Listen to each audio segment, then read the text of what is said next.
അത് ഞങ്ങൾ അതനുസരിച്ച് ഇന്നലെ ട്രാൻസ്പോർട്ട് കമ്മീഷണറോടൊപ്പം നമ്മൾ ഗവൺമെൻറ്റിൻ്റെ നിർദ്ദേശപ്രകാരം മുഖ്യമന്ത്രി പറഞ്ഞിട്ട് ഞങ്ങൾ DGP ആയിട്ടൊരു ചർച്ച നടത്തിയിരുന്നല്ലോ. ആ ചർച്ചയിൽ ഈ ബ്ലാക്ക് സ്പോട്ടുകൾ കേന്ദ്രീകരിച്ച് ഇപ്പോൾ നമ്മൾ എൻഫോഴ്സ്മെൻറ്റ് പരിശോധന നടത്താൻ തീരുമാനിച്ചിട്ടുണ്ട്. ഈ ബ്ലാക്ക് സ്പോട്ടിൽ ഒരു അവയർനെസ്, ബ്ലാക്ക് സ്പോട്ടും കൂടി മാറ്റാൻ നമുക്ക് കഴിയില്ല. ഇത് നാഷണൽ ഹൈവേയിലുള്ള ബ്ലാക്ക് സ്പോട്ടുണ്ട്, MC റോഡിലുള്ളതുണ്ട്, പിന്നെ KSTP റോഡിലുള്ളതുണ്ട്. ഇതെല്ലാം കൂടി ഒരു ദിവസം പരിഹരിക്കാൻ പറ്റത്തില്ല. അവിടെ ഏതായാലും അവിടെ പരിശോധനകൾ ശക്തമാക്കാനായിട്ട് നമ്മൾ തീരുമാനിച്ചിട്ട് ഇപ്പോൾ പെട്ടെന്ന് ചെയ്യാൻ പറ്റുന്ന കാര്യം അതേ ഉള്ളൂ.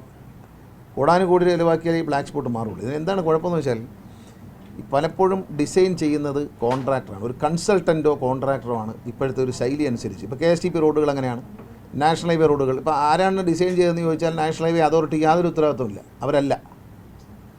എന്നാൽ കേരളത്തിലെ NH ആണോ എന്ന് ചോദിച്ചാൽ അവരല്ല. എന്നാൽ എടുത്ത കോൺട്രാക്ടറാണോ എന്ന് ചോദിച്ചാൽ ചിലർ പറയുന്നു കൺസൾട്ടൻ്റ് ആണെന്ന് പറയുന്നു, ചിലർ പറയുന്നു ഇതൊരു കോൺട്രാക്ടർ തന്നെ ചെയ്തു വന്നതാണെന്ന് പറയുന്നു. ആരും ഇപ്പോൾ ഉത്തരവാദിയില്ല. ചുരുക്കം പറഞ്ഞാൽ ഡിസൈനിന് ആരും ഉത്തരവാദിയില്ല. ശരിക്കും പറഞ്ഞാൽ നമ്മൾ ആലോചിച്ചാൽ ഈ ബ്ലാക്ക് സ്പോട്ടുകൾ സൃഷ്ടിക്കുന്നത് ഇവരല്ലേ? നാട്ടുകാരാണോ? ഡ്രൈവ് ചെയ്യുന്നവരാണോ? ഗവൺമെൻറ്റാണോ? അല്ല. ഈ ഡിസൈൻ ചെയ്യേണ്ട എഞ്ചിനീയർമാരും ഈ കോൺട്രാക്ടർ ഉപയോഗിക്കുന്ന കൺസൾട്ടൻറ്റ് അല്ലെങ്കിൽ അതോറിറ്റി നിശ്ചയിക്കുന്ന കൺസൾട്ടൻറ്റ് ഇവരല്ലേ ഡിസൈൻ ചെയ്യുന്നത്? നമ്മളാണോ? അവരുടെ ഡിസൈന് തകരാറുണ്ടല്ലേ ബ്ലാക്ക് സ്പോട്ട് ഉണ്ടാകുന്നത്. ഇവർ പലപ്പോഴും പറ്റുന്ന കുഴപ്പം, ഇപ്പം മുണ്ടൂർ എന്ന സ്ഥലത്തെ പ്രശ്നം എന്ന് പറയുന്നത് പണ്ട് ഈ പ്രശ്നമില്ലായിരുന്നു. കാരണം റോഡ് വളരെ മോശമായിരുന്നു. ഇപ്പോൾ റോഡ് വളരെ നന്നായി, വളരെ സ്മൂത്തായി. ഹൈവേയും സ്മൂത്തായി, KSTP റോഡും സ്മൂത്തായി. ഇതിലാണ് സ്മൂത്തായി കഴിഞ്ഞാൽ ഇടിയാണ്. അപ്പോൾ ആ പഴയ ശാസ്ത്രം ഇപ്പോൾ പറ്റത്തില്ല.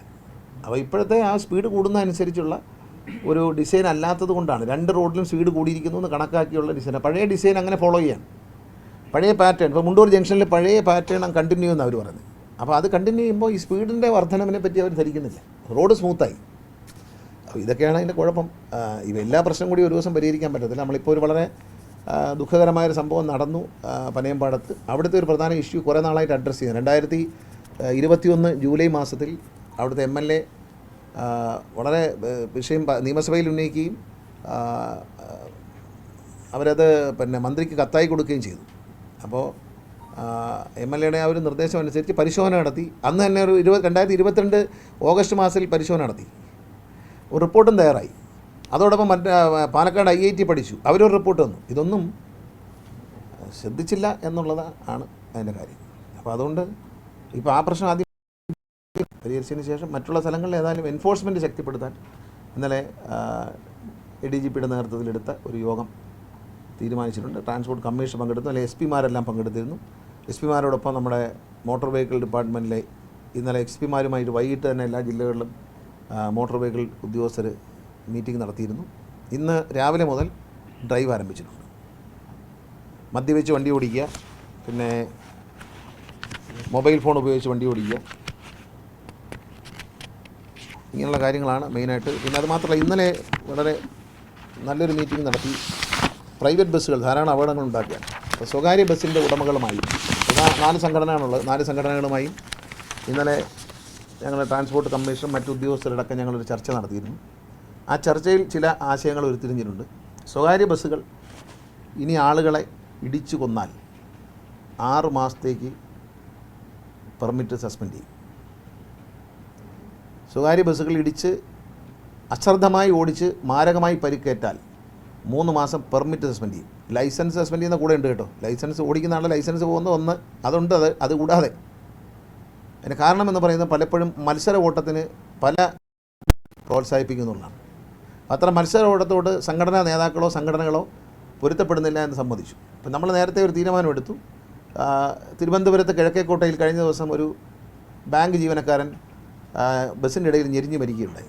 അത് ആ ദൃശ്യം കണ്ടാൽ നമുക്കറിയാം അതൊരു നിയമലംഘനം. ആ നിയമലംഘനം എന്ന് പറയുന്നത് KSRTC ബസ്സിൻ്റെ മുന്നിൽ കയറി കൂടുതൽ കളക്ഷൻ എടുക്കാവുന്ന ലക്ഷ്യത്തോടുകൂടി ആ ഡ്രൈവർ ചെയ്തൊരു നിയമലംഘനമാണ്. അത് ഡ്രൈവർക്ക് വേണ്ടിയല്ലല്ലോ കളക്ഷൻ. അപ്പോൾ അക്കാര്യത്തിൽ കർശനമായ നിലപാട് എടുത്തിട്ടുണ്ട്. പിന്നെ ഈ കണ്ടക്ടർമാർ ഡ്രൈവർമാർക്ക് ഇവർക്കൊന്നും യാതൊരു ട്രെയിനിങ്ങും മര്യാദയൊന്നും. എല്ലാ ഡ്രൈവർമാരും കണ്ടക്ടർമാരെയും private bus driver, conductor, cleaner